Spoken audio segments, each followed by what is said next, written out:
లలిత అక్క ఇదిగో వీళ్ళు యశిక అన్న వదిన అంటూ తన ఫోన్లో ఉన్న వాళ్ళ ఫొటోస్ చూపించాడు. ఏంటి ఆ పిల్లకి అన్న వదిన కూడా ఉన్నారా? ఆశ్చర్యపోయింది. వీళ్ళంటే యశికకి అస్సలు పడదు. చెప్పాలంటే యశిక మీద పీకల వరకు పగతో ఉన్నారు అనగానే మరింత షాక్ అయింది. అవును, మొన్న సిగరెట్స్ కోసం వెళ్తే టీ షాప్ దగ్గర చెప్పాడు, నేను యశిక అన్నయ్యని, నీతో కాస్త మాట్లాడాలి అని. ముందు నేను పట్టించుకోలేదు, కానీ వాడికి మనం మున్నాతో మాట్లాడటం తెలుసు అనగానే ఆమె పై ప్రాణాలు పైనే పోయాయి. ఏంట్రా ఏమంటున్నావు నువ్వు? ఇన్ని రోజులు ఈ విషయం నాతో చెప్పకుండా ఇప్పుడు చెప్తున్నావు అని ఎగురుతుంటే, చెప్పేది విను అంటూ వాడి వల్ల మనం అనుకున్న ప్లాన్ సక్సెస్ అవుతుంది అనిపిస్తుంది నాకు. ఎలా? చెప్పానుగా, వాడికి వాడి చెల్లికి తల్లికి పడదని. అంతేకాదు, ఇంట్లో రావడానికి ప్లాన్స్ వేశారు. అది అసాధ్యమయ్యేసరికి ప్యాలెస్లో మనుషుల మీద ఫోకస్ చేస్తే మనం దొరికాము. మనల్ని ఫాలో చేసి పట్టుకున్నాడు. అదంతా తర్వాత. వాడిని చెడ్డ చేసుకుంటే మనకే ప్రమాదం. ఇప్పుడు ఎవ్వరూ ఇంట్లో లేరు. యమున మేడం ఎప్పట్లా ఒక్కటే ఉంటున్నారు. ఆమె శివ లేని టైంలో ఆదిత్య మీద మనం విష ప్రయోగం చేస్తే బయటకు వెళ్ళిన వాళ్ళని చంపడం మున్నాకి పెద్ద పని కాదు. ఆ నేరం యశిక ఫ్యామిలీ మీద తోసి సాక్షులుగా ఆమె అన్నా వదినని ఇరికించి ప్యాలెస్లో సంపద మొత్తం మనం దోచుకుని వేరే దేశం వెళ్ళిపోదాం. ఏమంటావ్ అన్నాడు. అతని ప్లాన్కి మెచ్చుకోకుండా ఉండలేకపోయింది ఆమె. నువ్వు చెప్పినట్టే చేద్దాం. ఆ శశిధర్ ఈసారి కలిస్తే ఏ బార్కో తీసుకెళ్ళి వాళ్ళ ఫ్యామిలీ వివరాలన్నీ కనుక్కో. డబ్బు డిమాండ్ చేయి, అనుమానం రాకుండా ఉంటుందని చెప్పింది. వాళ్ళిద్దరూ ఇంట్లో వాళ్ళకు అనుమానం రాకుండా కూరగాయల మార్కెట్కి వెళ్ళడంతో అలాగే కూరగాయలు తీసుకుని యశిక ఇంటికి వెళ్ళి పలకరించి వచ్చింది. అద్దె కొంపలో ఉన్న వాళ్ళకి ఇప్పుడు ఎంత రాజభోగం అనుకుని అసూయపడింది. కానీ ఇక్కడికి వచ్చాక యశిక ప్రతి రూపాయి తన శాలరీలోనే ఖర్చు చేస్తుందని తెలుసుకోలేని విషయం. ఓ రోజు సాయంత్రం ఇంటికి వచ్చిన ఆదిత్యకి తల్లి కనపడకపోగా వెంటనే కాల్ చేశాడు. యశి ఇంటికి వచ్చామని చెప్పడంతో తనే వెళ్ళాలనుకున్నాడు. అంతలో ఈ జ్యూస్ తాగండి అంటూ గ్లాస్ ఇస్తున్న లలితమ్మతో వద్దన్నాడు. ఛాన్స్ మిస్ అయింది అంది అప్పటికే గుండె నిండా ధైర్యం తెచ్చుకొని. వేసిన ప్లాన్ ఫ్లాప్ అవ్వడంతో ఆదిత్య యశి ఇంటికి వచ్చేసరికి హాల్లో ఇందిరాగారితో మాట్లాడుతూ ఉన్నారు యమున గారు. తల్లి వైపు కోపంగా చూస్తుంటే, ఆంటీ వాళ్ళ హస్బెండ్ బర్త్డే అని పిలిస్తే వచ్చాను అన్నారు. ఏం మాట్లాడలేదు ఆదిత్య. అంతలో కల్పన కాఫీ తీసుకువచ్చింది. యశి ఇంకా రాలేదా అని అడిగారు యమున గారు. రాలేదంటూ ఎల్లుండి యశి బర్త్డే యమున గారు అని చెప్పారు. నిజమా అని ఆవిడ అంటే కొత్తగా తెలిసిన విషయానికి ఆదిత్య ఫేస్లో హ్యాపీనెస్. యశికి సర్ప్రైజ్గా గ్రాండ్గా పార్టీ చేసుకుందాం ఇందిరా అంటుంటే, అక్క తన బర్త్డే చేసుకోవడం మానేసింది ఆంటీ అంది కల్పన బాధగా. ఎందుకని? అక్క బర్త్డేకి ఎవ్రీ ఇయర్ వెకేషన్కి వెళ్ళేవాళ్ళం. అలా ఆ ఇయర్ బర్త్డే ముందే నాన్నకి యాక్సిడెంట్ అయ్యి చనిపోవడంతో తర్వాత నుంచి అక్క బర్త్డే చేసుకోవడం మానేసింది. కనీసం విష్ చేసినా కూడా ఇష్టపడదు అని చెప్తుంటే సైలెంట్ అయ్యారు అందరూ. మేడం ఎప్పుడు వచ్చారు అంటూ వచ్చింది యశిక. వాళ్ళ మాటలు ఏమీ వినలేదు. ఇప్పుడే అంది. ఆదిత్యాన్ని చూసి హాయ్ సార్ అంది. స్మైల్ కూడా ఇవ్వలేదు అతను. అమ్మా వెళ్దామా అన్నాడు గంభీరమైన గొంతుతో. అలా ఎలా వెళ్తారు? డిన్నర్ చేశాక వెళ్ళాలి అని యమున గారిని కదలనివ్వకుండా, భోజనం చేయకుండా వీల్లేదని చెప్తూ, అమ్మ త్వరగా వంట చేయి, తిన్నాకే ఇక్కడి నుంచి కదులుతారు అంది. ఇందిరా గారు కూడా ఇంటికి వెళ్ళి ఇద్దరు ఏం తింటారు, ఇక్కడ అందరం తినేద్దాం అంటూ ఆదిత్యాన్ని చూసి ప్లీజ్ బాబు అన్నారు ఆమె. తల్లిని చూశాడు. ఉందా మాది అనేలా ఉంది ఆమె చూపు. ఫ్రెష్ అవ్వలేదు, నాకు చిరాకుగా ఉందని ఆదిత్య అంటుంటే, దానికేముంది, పైన గెస్ట్ రూమ్ ఉందిగా, మీరు వెళ్ళి ఫ్రెష్ అవ్వండి సార్, శివ అన్నయ్య క్లాత్ తీసుకొస్తాడని శివాని చూసింది. అవసరం లేదు, నేను మళ్ళీ వస్తాను అని నిలబడ్డాడు. మీరు వెళ్తే మళ్ళీ రారు నాకు తెలుసు అని శివ అన్న చెప్తుంది మీకే వినపడలేదా, వెళ్ళండి అని అదిలించిన ఆదిత్య ఆర్డర్ లేనిదే అడుగైనా వేయని శివ ఆదిత్యాన్ని చూశాడు. యశి ప్లీజ్ అన్నట్టు చూస్తుంటే వెళ్ళు అన్నాడు శివతో. మీరు ఫ్రెష్ అవ్వండి అంటూ ఏ రూమో చూపించి, ఈలోపు అన్న వస్తే పంపిస్తాను అని చెప్పడంతో పైకి వచ్చిన ఆదిత్యకి మరో సైడ్ డోర్కి అంటించున్న సిండ్రెల్లా బొమ్మ కనబడింది. అది యశి గది అని అర్థమై పక్కనున్న గెస్ట్ రూమ్కి వెళ్ళాడు. నీట్గా అరేంజ్ చేసి ఉంది రూమ్. అది తన బంగ్లానే, కానీ వాళ్ళకి ఇచ్చాక తనెలా వెళ్ళగలడు? అందుకే రానన్నాడు. యశిక వినకుండా పంపించింది. విండో ఓపెన్ చేశాడు. చీకటి పడి ఆకాశంలో నక్షత్రాలు మెరుస్తుంటే ఎంతో ప్లెజెంట్గా పీస్ఫుల్గా అనిపించి అక్కడే నిలబడి బయట వ్యూ చూస్తున్నాడు. అంత పెద్ద ప్యాలెస్లో దొరకని ప్రశాంతత చిన్న బంగ్లాలో దొరుకుతుంటే ఆశ్చర్యంగాను వింతగాను అనిపించింది. లోనికి వచ్చి కోట్ తీసి షర్ట్ రిమూవ్ చేస్తుండగా వచ్చాడు శివ. అన్నా అంటూ అతని చేతిలో బ్యాగ్ చూసి, నేనేమైనా ఇక్కడే వెకేషన్కి వచ్చానా, బ్యాగ్ తెచ్చా అన్నాడు. యశి ఫోన్ చేసి ఓ 4-5 పెయిర్స్ తీసుకురమ్మంది. నేనిక్కడ ఉండిపోవడానికి రాలేదు. తను చెప్తే తెచ్చేస్తావా? ఏమో అన్నా, ఎవరికి తెలుసు, ఉంటారేమో అంటున్న శివాని ఉరిమి చూస్తూ ముందుకు వస్తున్న ఆదిత్య ఫేస్లో కోపాన్ని చూసి బ్యాగ్ పెట్టేసి నేను వెళ్తున్నా అని పరిగెత్తాడు కిందకి. స్టూపిడ్ తిట్టుకుంటూ టవల్ తీసుకొని వెళ్ళాడు వాష్రూమ్లోకి. కిందకు వచ్చిన శివతో ఏమన్నాడు అంది గుసగుసగా. కొట్టడానికి వస్తే పరిగెత్తుకు వచ్చేశాను అన్నాడు గొప్ప ఘనకార్యం సాధించిన వాడిలా మొహం పెట్టి. అన్న ఇక్కడ ఉంటారని ఎందుకు అనుకున్నావు యశి అని అడిగాడు. యమునా మేడం గారు ఎక్కువగా అమ్మతో మాతో ఉండటానికి ఇష్టపడుతున్నారు. ఆవిడ ఇక్కడ ఉంటే సార్ ఇబ్బంది ఫీల్ అవ్వకూడదు కదా, ఇది కూడా వాళ్ళ ఇల్లే అనుకుని ఫ్రీగా ఉండటానికి తెమ్మని చెప్పాను అని మీరు వెళ్ళి ధనుష్తో మాట్లాడుతూ ఉండండి, నేను ఇప్పుడే వస్తాను అని ఫ్రెష్ అవ్వడానికి వెళ్ళింది. యశిక తన రూమ్ లోపలికి వెళ్తుండగా శివ అన్న పిలుపు వచ్చింది ఆదిత్య నుంచి. కింద ఉన్న శివాకి ఆ పిలుపు వినపడలేదు. ఏమైందోనని వెళ్ళిన ఆమె డోర్ నాక్ చేసింది. ఏం కావాలి సార్ అంటూ. షాంపూ పంపించమని శివాకి చెప్పు అన్నాడు. తన రూమ్లో ఉన్న షాంపూ బాటిల్ తెచ్చి ఇదిగోండి తీసుకోండి అంది. టవల్ కట్టుకుని డోర్ ఓపెన్ చేశాడు. మెల్లిగా మాత్రమే ఓపెన్ చేస్తాడు అనుకున్న తనకి నీళ్లతో వజ్రంలా మెరుస్తున్న అతని సర్వమంగళ స్వరూపం దర్శనంతో నోరు తెరుచుకుంది. ఆమె చేతిలో బాటిల్ తీసుకుని మొహం మీద టప్ మని డోర్ వేశాడు. హెల్ప్ యా కదా చేశాను, అయినా ఆ ఫేస్ ఎందుకు అలా పెట్టాడు, ఏంటో ఈ మనిషి అనుకుంటూ వెళ్ళింది. కిందకు వస్తున్న ఆదిత్యాన్ని చూసి ధనుష్ పక్కన నక్కాడు శివ. భోజనం సిద్ధమని ఇందిరాగారు పిలవడంతో అందరూ కలిసి డిన్నర్ చేశారు. వీలైనప్పుడల్లా ఇలా రండి మేడం అంది యశిక. అలాగే అన్నారు ఆవిడ. వాళ్ళు వెళ్ళిపోయాక ఈసారైనా నువ్వు పుట్టినరోజు జరుపుకోవాలి యశి అన్నారు వాళ్ళ అమ్మగారు. నాకు ఇష్టం లేదమ్మా, తెలిసి ఎందుకు అడుగుతావు, మీ నాన్నగారు బతికి ఉన్నన్ని రోజులు ప్రతి ఒక్కరూ పుట్టినరోజు జరుపుకునేవారు, మర్చిపోయావా? పుట్టినరోజుని బాధతో దిగులుతో గడుపుతుంటే పైనుంచి ఆయన చూసి సంతోషంగా ఉంటారు అంటావా? ఆయన ఆత్మ ఘోషించదు, తన కారణంగానే నువ్వు ఈరోజు నీ బర్త్డే అని అసహించుకుంటున్నావని. మాట్లాడలేదు, మౌనంగా ఉంది యశి. ఇకపై నువ్వు పుట్టినరోజు జరుపుకుంటేనే మేము సంతోషంగా ఉంటాం.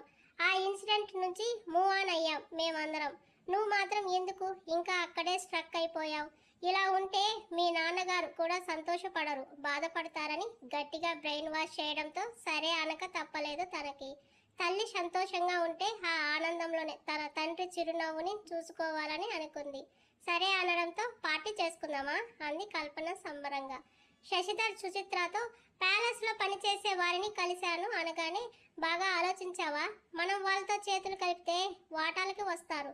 అదీ కాక అతను బిజినెస్ మ్యాన్, ఫుల్ సెక్యూరిటీ ఉంటుంది. అటు నుంచి కాకుండా యశిక ఇంట్లో మనం సెటిల్ అయితే బాగుంటుంది. నిన్నలా వాచ్మ్యాన్ డ్రెస్లో చూస్తుంటే నీ చెల్లిని చంపేయాలి అనిపిస్తుంది. దీనికంతటికి కారణం మీ చెల్లెలే. అతన్ని అండ చూసుకొని బంగ్లాలో ఏసీ రూమ్లో హ్యాపీగా బతుకుతుంది. అందుకే హాస్పిటల్లో అన్ని మాటలు అన్నది అని అతన్ని రెచ్చగొట్టింది. వాళ్ళ ఆనందాన్ని మనం స్పాయిల్ చేయాలి. ఎలా చేయాలో ఆలోచించు. డబ్బు కావాలి, వచ్చిన అవకాశాన్ని వాడుకుని చేతికి అందినంత మూట గట్టుకుని ఎక్కడికైనా పారిపోవాలి. ఆ ప్యాలెస్లో డైమండ్స్, డబ్బు, బంగారమే కాదు, విలువైన డ్రగ్స్ కూడా ఉన్నాయని తెలిసింది అన్నాడు అతను. ఏంటి డ్రగ్స్నా? ఆ యాదగిరి ద్వారా తెలిసింది. ఆదిత్య ఇంటర్నేషనల్ మాఫియా డాన్ అని అనగానే నిజమా అని కళ్ళు అంతంత చేసి నోరు తెరిచింది సుచిత్ర. పొలిటీషియన్స్తో, పోలీసులతో చాలా పెద్ద నెట్వర్క్ ఉంది అతనికి. తెలివి తక్కువగా ప్లాన్ చేసి పట్టుబడితే మన శవాలు కూడా దొరకకుండా చేస్తాడు. అతను మాఫియా కదా. నీ చెల్లెలే దగ్గరుండి పోలీసులకు రెడీ హ్యాండెడ్గా పట్టిస్తే అప్పుడు అతని ప్యాలెస్లో ఉన్న సంపద మన సొంతం అవుతుందని అప్పటికప్పుడు తన కన్నింగ్ థాట్ని చెప్పింది. యశి అతని కోపానికి బలవుతుంది. దాంతో డబ్బులు కావాలని నీ కోరిక, నీ చెల్లెలి మీద పగ తీర్చుకోవాలని నా కోరిక రెండూ నెరవేరుతాయి. ఏమంటావ్? సరైన టైం చూసి తప్పకుండా పని కానిద్దాం. అందుకు వాళ్ళ మీద నువ్వు కన్ను వేసి ఉంచు. సరే అన్నాడు అతను. యశి ఇంటి దగ్గర సెక్యూరిటీని, ఆదిత్య ఇంటి దగ్గర సెక్యూరిటీని, ఎవరినైనా డబ్బు ఇచ్చి కొనేయి. ఎప్పటికప్పుడు వాళ్ళ విషయాలు మనకు తెలుస్తూ ఉంటే మనం ఏదైనా చెయ్యగలం. అలాగే యాదగిరిని, లలితమ్మ మీద కూడా ఒక కన్నేసి ఉంచు. ఆ యాదగిరికి డబ్బు ఇస్తే వాడే ప్రతి విషయం అక్కడ అప్డేట్స్ మనకి ఇస్తూ ఉంటాడు. రిస్క్ లేని పని ఒకందుకు మంచిదే. కానీ నువ్వు కూడా అదే పని మీద ఉంటే ఛాన్స్ దొరికినా వెంటనే మన ప్లాన్ ఎగ్జిక్యూట్ చేద్దాం. అప్పటికప్పుడు ప్లాన్ బి కూడా రెడీగా పెట్టుకుందాం. ఏమంటావ్ అన్నాడు శశిధర్. ఇక్కడ ఎవరైనా అడిగితే నా కోసం ఏదో ఒకటి తేవడానికి వెళ్తుంటావని చెప్తాను సరేనా అంది. అలాగే అన్నాడు. యశి బర్త్డే రోజు మార్నింగ్ నిద్ర లేచేసరికి అందరూ విష్ చేసి తన ముందు కేక్ పెట్టారు. కేక్ కట్ చేసి తల్లికి, కల్పనకి, ధనుష్కి తినిపించింది. ఎప్పట్లా తన డ్యూటీకి రెడీ అయింది. కిందకి వచ్చేసరికి యమున గారు ఉన్నారు. హ్యాపీ బర్త్డే యశి అని చేతిలో గిఫ్ట్ పెట్టారు. థ్యాంక్స్ మేడం, మీరు ఎందుకు వచ్చారు? నేనే వచ్చేదాన్ని కదా అంది. నువ్వు డ్యూటీకి వెళ్తున్నావని మీ అమ్మగారు చెప్పారు. ఇబ్బంది పెట్టడం ఎందుకు నిన్ను అని నేనే వచ్చాను. ప్యాలెస్లో ఈవినింగ్ గ్రాండ్గా పార్టీ ఉంది, త్వరగా వచ్చేయాలి. మీ ఆఫీసర్కి ఆల్రెడీ ఇన్ఫార్మ్ చేశాడు శివ. మధ్యాహ్నానికి వచ్చేస్తావు. కాదు కూడదు అనేదానికి లేదు అంటుంటే ఆ ముందు రోజు రాత్రి ఇందిరా గారు గట్టిగా చెప్పారు కాబట్టి సరే అంది. టిఫిన్ చేసి యశి డ్యూటీకి వెళ్ళిపోయింది. ఎయిర్పోర్ట్లో కూడా అందరూ గ్రాండ్గా బర్త్డే విషెస్ చెప్పి కేక్ కట్ చేయించారు. అదంతా ఆదిత్య ప్లాన్ అని అక్కడ వారి మాటల ద్వారా తెలిసిన అతను అంటే అభిమానం మరికొంత పెంచుకుంది. డ్యూటీ అయ్యాక లంచ్ టైంకి ఇంటికి వచ్చేసిన యశికాకి ఇల్లు తాళం వేసి కనబడింది. బయట ఉన్న సెక్యూరిటీ వచ్చి కీస్ ఇస్తూ మీరు వచ్చాక మేడం ఫోన్ చేయమన్నారని చెప్పాడు. ఏమైంది అని అడిగింది. తెలీదమ్మా, ఫోన్ చేయమన్నారు అనడంతో లోపలికి వెళ్ళాక కాల్ చేసింది వాళ్ళ అమ్మగారికి. అందరూ కలిసి నవ్య ఇంటికి వెళ్ళారని తెలియడంతో షాక్ అయింది. ఇంత సడన్గా నాకు కూడా చెప్పలేదు అంటుంటే యమున గారు ఫోన్ తీసుకొని దివ్యకి ఆరోగ్యం బాగోలేక నవ్య ఫోన్ చేసింది. ఆదిత్య కూడా ఊర్లో లేడు. ఏం చేయాలో అర్థం కాక మీ అమ్మగారిని అడిగితే వెళ్దామనడంతో మాకు తోడుగా కల్పన, ధనుష్ కూడా వచ్చారు. గిరిజమ్మ కూడా ఇక్కడే ఉంది. ఈ ఒక్క రోజుకి ఒక్కదానివే ఉండగలవా యశి అని అప్పటికే ఏడుస్తుంటే ఇప్పుడు దివ్యకి ఎలా ఉంది మేడం, నేను కూడా వస్తాను అంటుంటే వద్దురా, ప్రమాదం ఏమీ లేదన్నారు. ఈ నైట్ అబ్జర్వేషన్లో ఉంచి మార్నింగ్ చెకప్ అయ్యాక అక్కడికే తీసుకొచ్చేస్తాను. ఈ మధ్యలో నువ్వు వచ్చి చేసేదేం లేదు. సాయంత్రం పార్టీ అనుకున్నాం, సారీ డిస్టర్బ్ చేశాను. ఏంటి మేడం, అక్కడ దివ్యకి హెల్త్ బాగోలేకపోతే ఇక్కడ నా బర్త్డే ఇంపార్టెంట్ అయ్యిందా? నేను వచ్చేస్తాను, తనని చూడాలని ఉంది అంటుంటే వద్దురా, ఆదిత్య వద్దని చెప్పాడమ్మా, ప్లీజ్ అనగానే అందరూ వస్తే బాధపడతారు, ఎందుకు నా మాట విను, మేమంతా ఇక్కడ బాగున్నాం. నవ్య కూడా ఓకే అయ్యింది, కావాలంటే చూడు అని వీడియో కాల్లో అందరినీ చూపిస్తూ బెడ్ మీద ఉన్న దివ్యాని చూపించింది. నిద్రపోతుంది తను. నవ్యతో కూడా మాట్లాడి ధైర్యం చెప్పాక హ్యాపీ బర్త్డే యశి అని చెప్పింది. అంత బాధలోనూ అభిమానంగా చెప్తుంటే కళ్ళలో నీళ్లు తిరిగాయి. థ్యాంక్స్ నవ్య గారు, త్వరగా దివ్యాని తీసుకొచ్చేయండి, చూడాలని ఉంది. రేపు ఈవినింగ్ నీ ముందు ఉంటుంది. ఫోన్ యమున గారికి ఇచ్చింది. ఒక్కదానివే ఉండలేను అనుకుంటే ప్యాలెస్కి వెళ్ళిపోమ్మా అంది. సెక్యూరిటీ ఉండగా మన ఇంట్లో భయమే ఉంది మేడం, అక్కడ మాత్రం ఎవరున్నారు? అంత పెద్ద ప్యాలెస్లో ఉండడం కంటే ఇక్కడే నాకు బాగుంది అని చెప్పడంతో ఇందిరా గారికి ఫోన్ ఇచ్చారు. సాయంత్రం గుడికి వెళ్ళమని కొద్దిసేపు మాట్లాడి జాగ్రత్తలు చెప్పి తిని పడుకో, రాత్రికి ఫోన్ చేస్తానని చెప్పి పెట్టేశారు. శివాకి ఫోన్ చేసి దివ్యకి హెల్త్ బాగాలేదు, సార్ వెళ్ళారా అని అడిగింది. లేదురా, మేము అవుట్ ఆఫ్ స్టేషన్లో ఉన్నాం, సార్ నాకు కూడా అందుబాటులో లేరు, నువ్వు టెన్షన్ పడకు, పాప నవ్వుతూ ఇంటికి వచ్చేస్తుంది చూడు అని బర్త్డే విషెస్ చెప్పి ఫోన్ పెట్టేశాడు. ఆకలిగా అనిపిస్తుంటే కిచెన్లోకి వెళ్ళింది. ఉదయం చేసిన పాయసం వడలు ఉన్నాయి. తిని హెడేక్గా ఉండడంతో పడుకుంది. 5 అవుతుండగా లేచి ఫ్రెష్ అయ్యి ఉదయం యమున గారు తెచ్చిన గిఫ్ట్ ప్యాక్ ఓపెన్ చేసింది. ఆరెంజ్ రెడ్ మిక్స్ అయిన సాటిన్ సిల్క్ ప్లెయిన్ శారీ చూడగానే మనసు దోచేసింది. స్మూత్ అండ్ వెయిట్లెస్గా ఉన్న శారీని కట్టుకోకుండా ఉండలేకపోయింది. తన దగ్గర ఉన్న డిజైనర్ రెడీమేడ్ బ్లౌజ్ని వేర్ చేసింది. హెయిర్ డ్రై చేసుకుని చిన్న క్లిప్ పెట్టి మ్యాచింగ్ బ్యాంగిల్స్ వేసుకొని సింపుల్గా ఉండే ఇయర్ రింగ్స్తో అంతే సింపుల్గా రెడీ అయ్యి ఇంట్లో దీపం పెట్టుకుని దగ్గరలోనే ఉన్న గుడికి వెళ్ళింది. పూజ చేయించి కాసేపు అక్కడే కూర్చుని తిరిగి ఇంటికి వచ్చింది. ఆకలిగా ఉంటే ప్రసాదం పెట్టిన హల్వా బౌల్ తీసుకొని సోఫాలో కూర్చుని తినబోతుంటే కాలింగ్ బెల్ మోగింది. ఎవరని వెళ్ళి చూసిన తన ఎదురుగా ఉన్నాడు ఆదిత్య. అతన్ని అక్కడ ఊహించని ఆమె అలా చూస్తూ ఉండిపోతే మొదటిసారి శారీలో చూస్తున్న ఆదిత్య కళ్ళు ఆమె మీద అలాగే ఫ్రీజ్ అయిపోయాయి. నిమిషం పాటు కదలకుండా చూపులతోనే కాలాన్ని కరిగించేశారు. ఆదిత్యనే ముందు తేరుకొని లోపలికి రావచ్చా అని అడిగాడు. సారీ రాండని దారిచ్చింది. అతని వెనకే వచ్చిన సెక్యూరిటీ ఆమె చేతికి బాస్కెట్ ఇచ్చి వెళ్ళిపోయాడు. డోర్ క్లోజ్ చేసి లోపలికి వచ్చిన యషి అవి చూస్తూ ఏంటివి అనుకుంది. అమ్మ నీ బర్త్డే కోసం చేసిన స్పెషల్ ఐటమ్స్. తను ఫోన్ చేసి చెప్పింది, తీసుకొచ్చాను. ఆకలిగా ఉంది, ఫ్రెష్ అయి వస్తాను, డిన్నర్ పెడతావా అని అడిగాడు. తనకు తానుగా అడిగేసరికి ఆశ్చర్యంగా చూసిన అతని ముఖంలో అలసట కనబడుతుంటే, అలాగే పైన గదిలో మీ డ్రెస్ ఉంది వెళ్ళండి అని ప్లేట్స్ తేవడానికి వెళ్ళింది. శివ డ్రెస్సెస్ తీసుకొస్తే కోప్పడటం గుర్తొచ్చి వెంటనే చిన్న నవ్వు వచ్చింది అతనికి. ఫ్రెష్ అయి నైట్ వేర్లో వచ్చాడు. అప్పటికే టేబుల్ మీద సర్ది ఉంచింది యషి. సాంబ్రాణి ధూపంతో ఇల్లంతా ప్రశాంతంగా ఉంది. యషి వడ్డిస్తుంటే ఆమె వైపు వెళ్తున్న కళ్ళను కష్టంగా ఆపేశాడు. శివ అన్న రాలేదా మీతో పాటు అడిగింది. లేదు, రాహుల్తో వెళ్ళాడు. అందరూ వచ్చేస్తారు రేపు చెప్తూ నువ్వు కూడా కూర్చో అన్నాడు.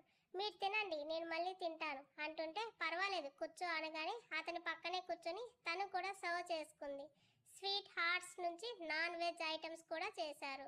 వాటిలో కూడా ఆమె ప్రేమనే కనబడుతుంటే సైలెంట్గా తమ డిన్నర్ ఫినిష్ చేసుకున్నారు.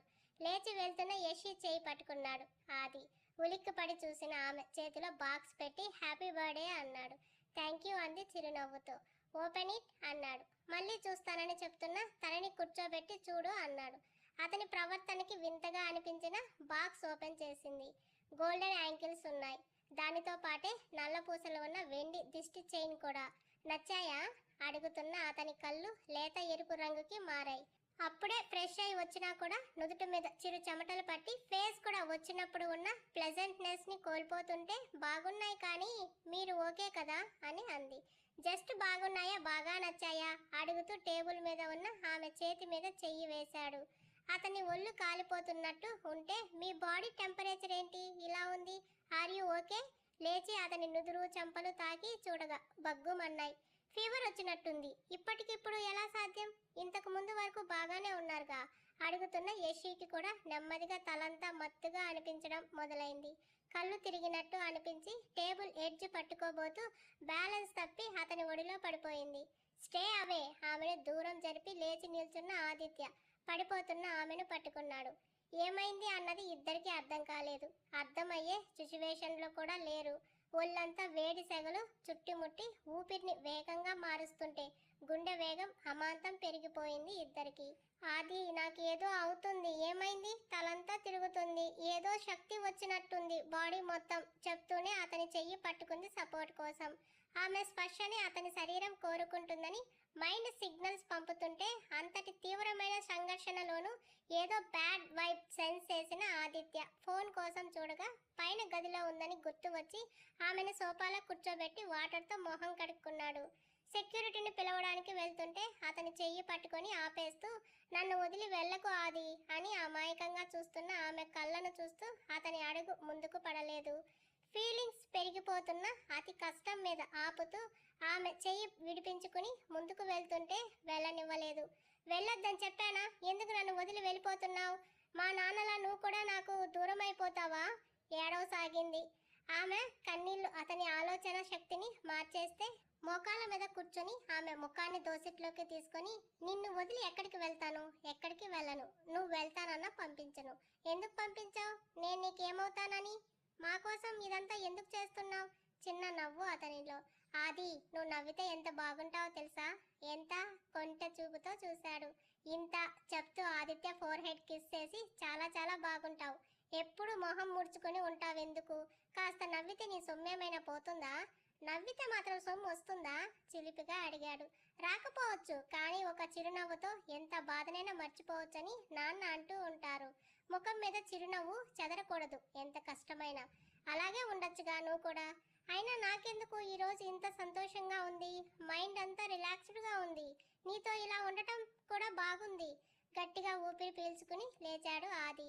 అతని సిక్స్ సెన్స్ చెప్తుంది ఫుడ్లో ఏదో కలిసిందని. యషి కొంచెమే తినడం, ఆమె వడ్డిస్తుంటే తన కడుపు నిండా తినడంతో ఆమెలో తనంత హై ఫీలింగ్స్ లేవని కూడా తెలుస్తుంటే తన దగ్గర ఎక్కువసేపు ఉండటం సేఫ్ కాదని ఆమె చేతులు విడిపించుకుని వెళ్ళగా పరుగున వచ్చిన యషి తలుపుకి అడ్డు వచ్చి ఎక్కడికి వెళ్తున్నావు? చంపేస్తా నన్ను వదిలేసి వెళ్తే. ఇప్పుడు అన్నావుగా నన్ను వదిలి ఎక్కడికి వెళ్ళనని. నువ్వు ఇక్కడే నాతోనే ఉండాలని చెప్తూ లాక్కొచ్చేసింది. నీకు సేఫ్ కాదమ్మా నా దగ్గర ఉండటం, వదులు అంటున్నా వదలకుండా పైన గదిలోకి తీసుకెళ్లిపోయింది.